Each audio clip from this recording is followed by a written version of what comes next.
So we're continuing our series on missing the point. We're going through the book of Luke chapter 11. And we've been going at a fast pace through the book of Luke, and then all of a sudden we're slowing down. Today, we're looking at only one verse, and that's Luke chapter 11, verse 44. I know, we're moving through.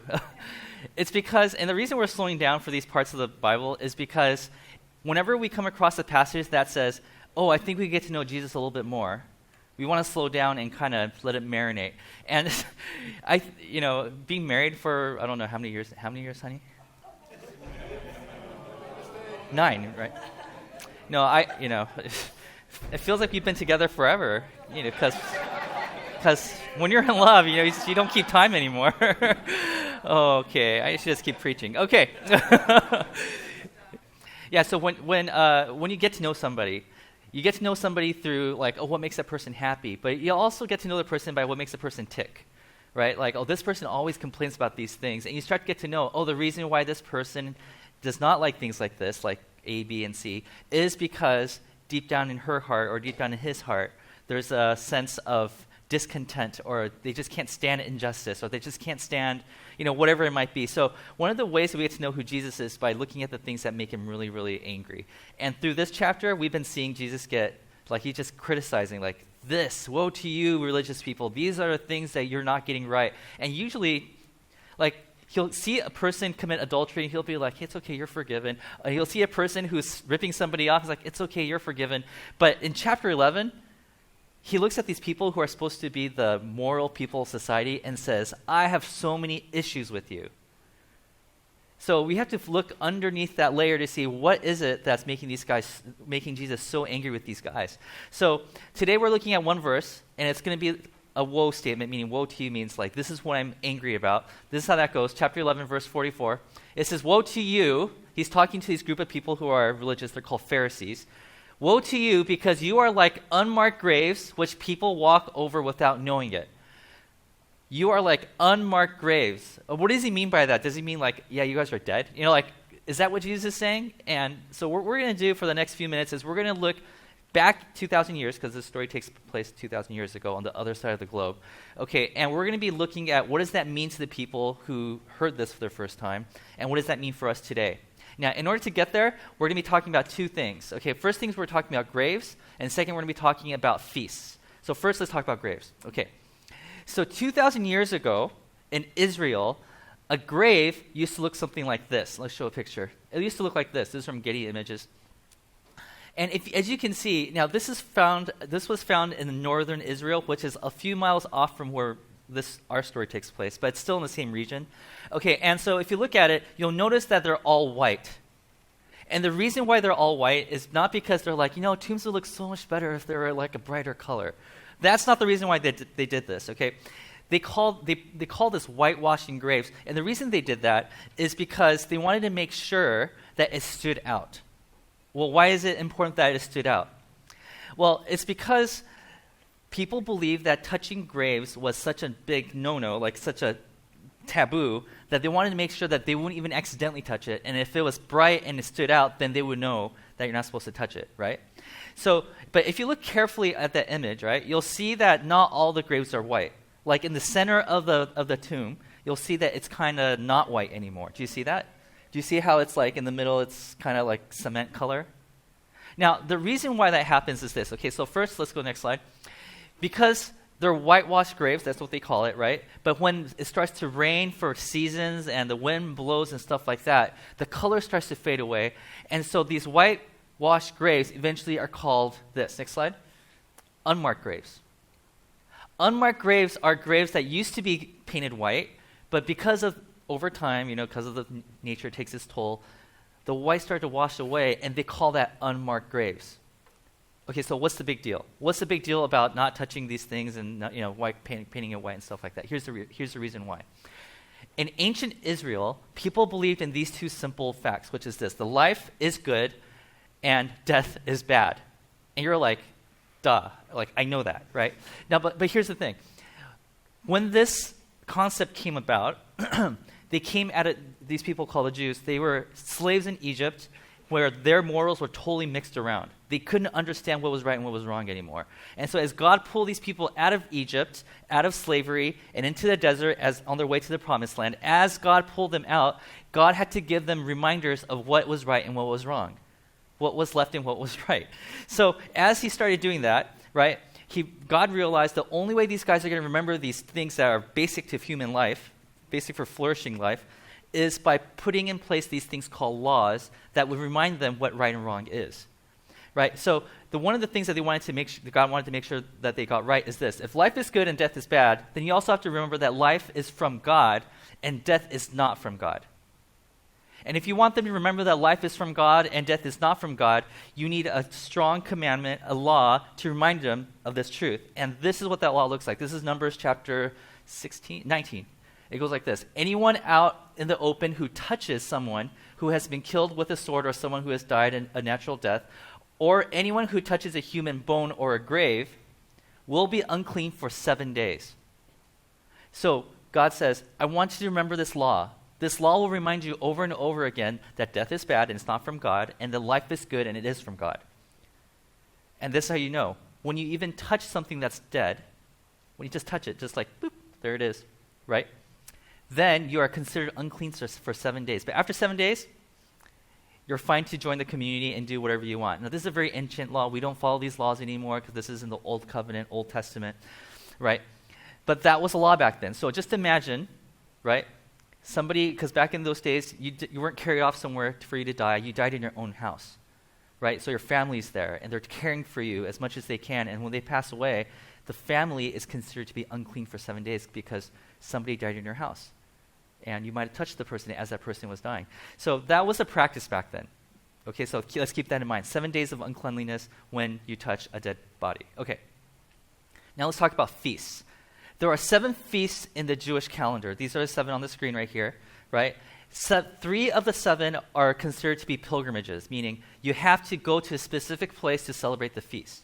And the most important one of the bunch, this next slide, is the top one right there called Passover. Passover is the celebration of the day that God pulled the Israelites out of Egypt, out of slavery, and conquered the evil people so that they could be set free. And so it was a reminder of, well, first it was a reminder that they were once slaves, that they were in bondage and they were oppressed, but it was also a reminder that God is so powerful that he has a plan for his people and he's saving people, and that he is so powerful that he could set people free. So they celebrated this every single year. And like I said, it's a pilgrimage. So every time they want to celebrate this, it usually falls either in March or April, wherever they are, they have to travel all the way to a city called Jerusalem because they believe that God dwelled in a city called Jerusalem. Now, it's not like today where you could just pop in the car and say, kids, we're going to Jerusalem, get in the car, we'll make 2 bathroom breaks, and I got some goldfish crackers in the car to keep you, and here's an iPad to keep you busy. That's not how it was back then, obviously. They would have to plan this for weeks. They would save enough resources for months just to make this one trek. It will take them several weeks to, depending where they are, to go from where they are dwelling all the way to Jerusalem because they didn't have cars. They had to make plans. They had to coordinate with other people and saying, hey, let's caravan with your family and stuff. It was a big deal. It wasn't a one-day deal. You have to plan for this for days and weeks, and it takes days and weeks to get there and days and weeks to get back. But it was something that everybody looked forward to because they know that they will see everybody that they love there. And more importantly, they get to worship the God that they loved, right? If you are coming from the east and you're on your way to Jerusalem, this is the view that you will see. Now, this is a modern picture. So, the mosque isn't there. It wasn't there 2,000 years ago and stuff like that. But just to give you an idea, you're headed in this direction, and there's a little valley there called the Kidron Valley, and then you climb up the hill to Jerusalem. And as you're going there, if you notice in that picture, you'll see that there's a bunch of squares, rectangles in front. Now, those are modern graves. That's not what it looked like back then, but that's where the graves were back then. And they were whitewashed tombs. And the big difference between what tombs look like today and how they look like back then is that today they're actually raised. It's like they put a box right on the ground, right? Back in those days, they buried it in the ground, and then the lid was right there. So if you weren't paying attention, you would step on the lid of a grave, and they would be considered unclean, right? So that's why they painted it white, so that you could see it. Like, oh, let's walk around that because I don't want to be unclean. But as it rains and as these things happen over time, the whitewashed tombs become unmarked graves. And so as you're walking there, and you're walking on gravel, you're walking on grass, you're walking on mud, you're walking on whatever, and all of a sudden you're like, that seems pretty solid, and you're like move the dirt, and like, oh my gosh, I stepped on an unmarked grave. I'm considered unclean for 7 days. Wait a minute, how long is Passover? Maybe I could catch the end of Passover. And so you clip, how long is Passover? 7 days long. Does this mean that all the prep that I did in the last few days, the last few months, is for nothing? So, and by the way, if you're wondering why they would have all these graves and tombs so close to Jerusalem, it's because they believed in the resurrection. They believed that one day God would raise people back from the dead. They all wanted to be raised in the area of the temple of God. That's why they had all the bodies there. But just imagine, if you are one of those people that are traveling with caravanning with other families to Jerusalem so you can worship God, right? And you're like, I can see it. There it is. We're so close. Man, that was a long journey. And you're walking. And your son's like, Dad, look where you are. Woo! Oh, I don't want to be you right now, right? That's what's happening, right? And then Dad's like, well, you can't go there on your own because you need parental guidance. So I guess you're not going either. And everybody's angry at Dad for messing up their whole family vacation. Okay, so just to give you a clarity of what's happening here, here's the little diagram. So if you're walking to the temple and you step on a grave, you might as well turn around and go home because there's no reason for you to stay. Because you stay there for 7 days until you're clean again. Well, the festival's over, right? But here's the thing. This is what Jesus is saying. He's saying that the grave, that's you, Pharisees. And the temple is a representation of God. So he's saying, woe to you, Pharisees. You're kind of like those unmarked graves. People want to come to know God, but you are the reason why people are turning away from God. Woe to you. So let me show you that verse again. Woe to you because you are like unmarked graves, which people walk over without knowing it. People don't even know, and especially the Pharisees don't even know, that they are turning people away from God. Another way of putting this in my words is this. You, Pharisees, are an obstacle in the way of others reaching God. Now, we've been talking about how the Pharisees have missed a point so much in chapter 11. But then one of the questions that I started asking myself is this. Are today's Christians like the Pharisees? I mean, it's easy to look at the Bible and say, oh my gosh, those guys are so bad. I'm so glad I'm not like them. But we have to kind of stop and say, like, can we be the bad guys of the story? Well, Ricky knows that. Okay, right? Can we be the bad guys of the story of God? And I think it's a fair question, right? Meaning, have people in search of who God is, finding out who Jesus is, have we been the reason why people turned around and started heading away from God? And it turns out I'm not the only person that asked this question. There's been a lot of people who are way smarter than me who's been asking this question. Are we, Christians, the present-day Pharisees? And so I don't know if you're familiar with George Barna and the Barna Research Group. They do statistics and they do surveys. They decided to make this little survey. And it was a 20-question survey. It's not 20 questions, 20-statement survey. And all I have to say is whether if you agree with this statement or disagree with this statement. And there's 20 of them. Okay? And this is how there's four sets of 5 questions. And each question, each of the sections reflects one of these categories.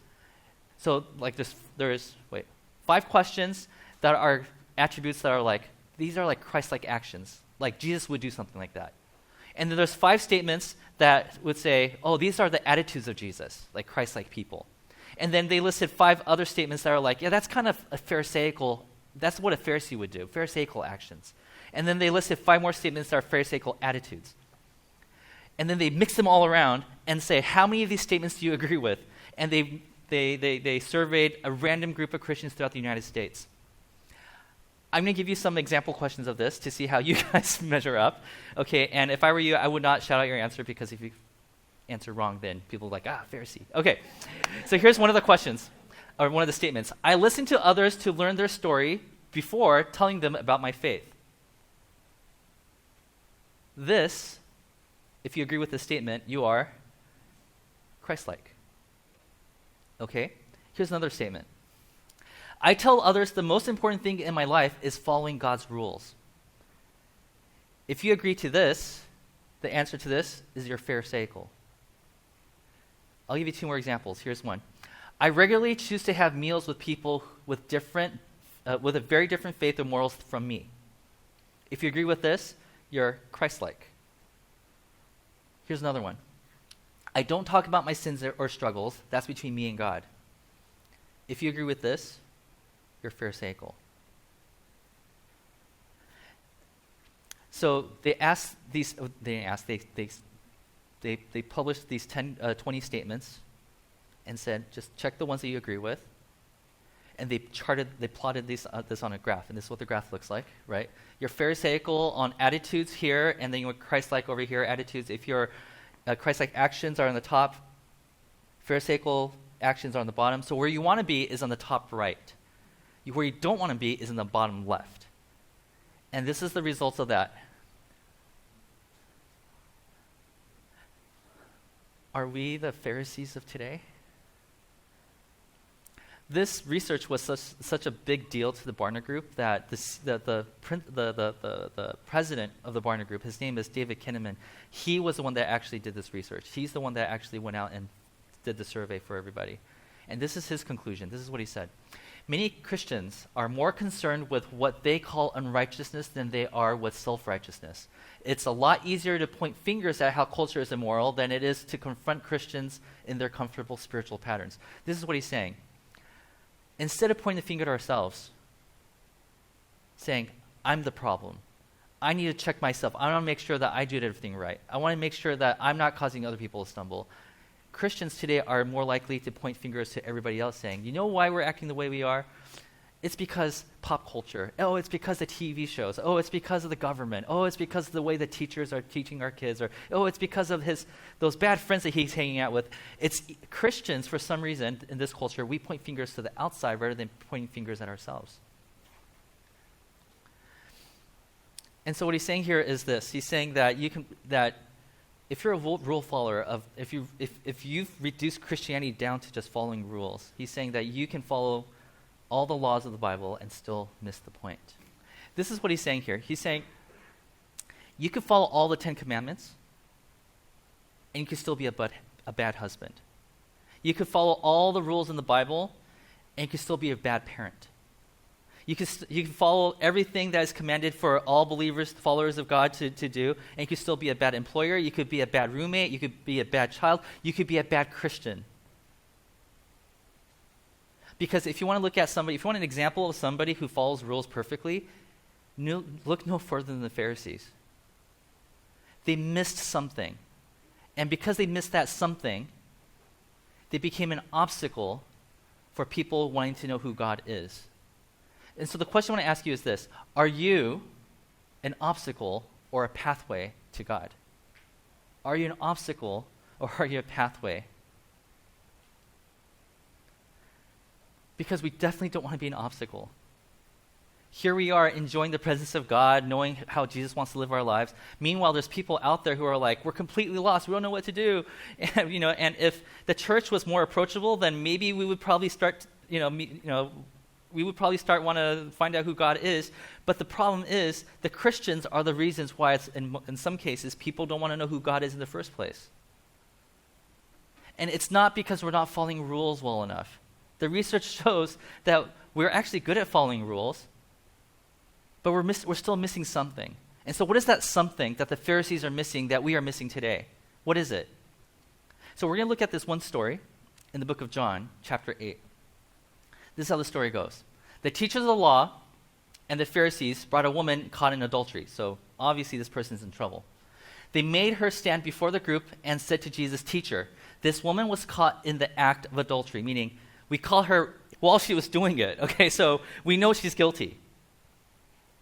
Now, at this point, the Pharisees don't just leave her there and say, "Jesus, you deal with her." They say something more than that. This is what they say right here. In the law, so we're talking about rules in the Bible, Moses commanded us to stone such women, meaning there's a death penalty attached to what she's doing right now according to the Old Testament. Now, what do you say? Well, it's like, Jesus, if you think that you're, better than us, if you think you're the Son of God, if you think you're the Messiah, what do you do here? Because the law, rule followers would actually kill her, meaning if it were up to the Pharisees, we would kill her. But you have this whole group of people who are following you, who are the disenfranchised, the people who are sinners, people who can't get it right. If you stone her now, Jesus, you will lose all your followers because they're looking to you for guidance, right? So like, Jesus, we put you in a situation where you can't win. And it says they were using this question as a trap in order to have a basis for accusing him. Let me translate that for you. These people, these religious rulers, were using this woman, her life, as a way to prove to Jesus that they were right. In other words, her life is disposable. If Jesus throws a stone at her and kills her, then that proves that we were right. These people were willing to kill somebody to prove to Jesus that they were right. They didn't value life. They identified people based on their mistakes, saying, if she's a sinner, then she's not worthy, we could kill her. What was Jesus' response? Look at what Jesus says here. Jesus bent down and started to write on the ground with his finger. When they kept on questioning him, he straightened up and said to them, let any one of you who is without sin be the first to throw a stone at her. Now, if you're wondering what is Jesus writing in the ground, this is a callback to Jeremiah 17 if you're taking notes and if you're a Bible nerd. If you don't, then you could ignore what I just said. Jeremiah 17. Basically, there's a passage in there that says that people who turn away from God will write their names in the dust. And what that means is, dust is gone, and your name is also gone. So that was basically what Jesus was. He was making a point by acting out Jeremiah 17. Okay, and he's basically saying, if you are somehow responsible for leading people away from God, that's your existence right there. That's how God sees you. God sees you as not even worthy of being in existence if you are somehow a part of leading people away from God. And that's why Jesus stands up, looks at everybody, and says, hey, if any of you guys are without sin, go ahead and throw the first stone. And at this, next verse, those who heard began to go away one at a time. The older ones first, because they're the ones who recognized right away. Oh, this is a Jeremiah 17 reference. First, the older ones left, right? First, until only Jesus was left, with the woman still standing there. Jesus straightened up and asked her, woman, where are they? Has no one condemned you? It's like, it doesn't seem like anybody has anything against you, so I guess you're free to go. Where are the people who are here who are supposed to kill you? Her response, no one, sir. They're not here anymore. And then Jesus' response is the part that I want to focus on. He says this, then neither do I condemn you, Jesus declared. Go now and leave your life of sin. This is what is really interesting about this. If there's anybody there who had the right to throw the first stone, it would have been Jesus. He had the right to throw the stone because he's the one without sin. So if, of all the human beings in the world who had the right to condemn somebody, that one human being, Jesus, decided, no, I'm not going to condemn you. Why? Because, and this is what the Pharisees were missing, because he loved her. Because he valued her life. Because he was able to see past her sin and look into her heart and say, behind all that sin in your life is the image of God, and you are worthy. You are important in the eyes of God, and I love you. This is what the Pharisees were missing. They're missing the fact that God loves people regardless of all the mistakes they made in their lives. Doesn't matter what society says about how evil these people are, right? He says, behind all that is the image of God, and I think that needs to be protected. But notice how he ends it. He says, go now and leave your life of sin. So he still does kind of tell her what to do, gives her a command and everything, but he always starts from a place of love. In other words, the role of the rebuker is earned through love. You have no right telling people how they have to live their lives if you haven't demonstrated to them that you love them. I'm okay telling my kids that you can't do this and you can't do that. Why? It's because they know that I love them. Well, I think they do. I hope they do, right? I know they do, okay? That if I were to tell them, you can't do this, I hope one day they'll look back and say, I think Dad told me that I can't do that because he actually cares about me and my soul and the influence I receive and so forth.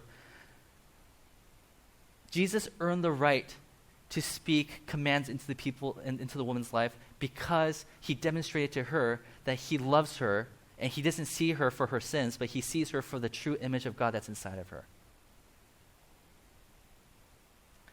And so the application is this. Our first step should always be love. Why are so many Christians considered to be Pharisees? I think it's because a lot of times when we take a first step, we always step with, I'm right and you're wrong. And because I'm right, you should listen to what I have to say about how you have to live your life. The Bible says you have to live your life this way. Jesus says you have to live your life this way. And everybody's like, I don't want to hear it anymore. I was interested in this whole God thing until you started telling me what to do. And they turn around and walk home. And Jesus says that's how Pharisees do it. The way we do it, we let people know that we value you for who you are. We love you just the way you are. But we also believe that God loves you so much that God doesn't want to keep you the way you are. So the question I have for you is this. Are you a Pharisee? And there's a few more questions. I printed out the whole 20 questions. If you want to take a look at it later, I could show it to you. But I'm going to read a few more things here. Here are Pharisaical actions. I try to avoid spending time with people who are openly gay or lesbian. If you agree with that statement, chances are you're a Pharisaical Christian. I like to point out those who do not have the right theology or doctrine. I prefer to serve people who attend my church rather than those outside the church. I find it hard to be friends with people who seem to constantly do the wrong things. It's not my responsibility to help people who don't help themselves. I feel grateful to be a Christian when I see other people's failures and flaws. I believe, nervous laughter, I like that, okay. I believe we should stand against those who are opposed to Christian values. People who follow God's rules are better than those who do not. Are we turning to Pharisees? The first step in knowing and recovering from being a Pharisee is acknowledging that you are a Pharisee. Like, yes, I admit. On that list of things that I just read right there, there's one that really stood out to me because it's something that I struggle with, which is I tend to correct people's theologies and doctrines all the time. Right? That's my world, and I have discussions with people about that, and I'm a recovering Pharisee. I'm still working on it, okay? But the fact that I know that I have to recover from it is a huge step forward. Maybe for you, it's, I don't like hanging out with people who don't have the same values as me. For you, it might be, I like to tell people that the most important thing in life to do is to follow the rules of God. The first step is to acknowledge that we need to recover from being a Pharisee. Because we might be in danger of being one of those people who turn people away from God rather than becoming a pathway for people to God.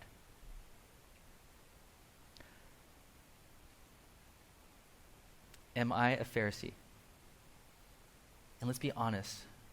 Really, are we really being Pharisaical? And if we are, maybe it's time that we ask Jesus to heal us in those areas. Amen? All right, let's pray.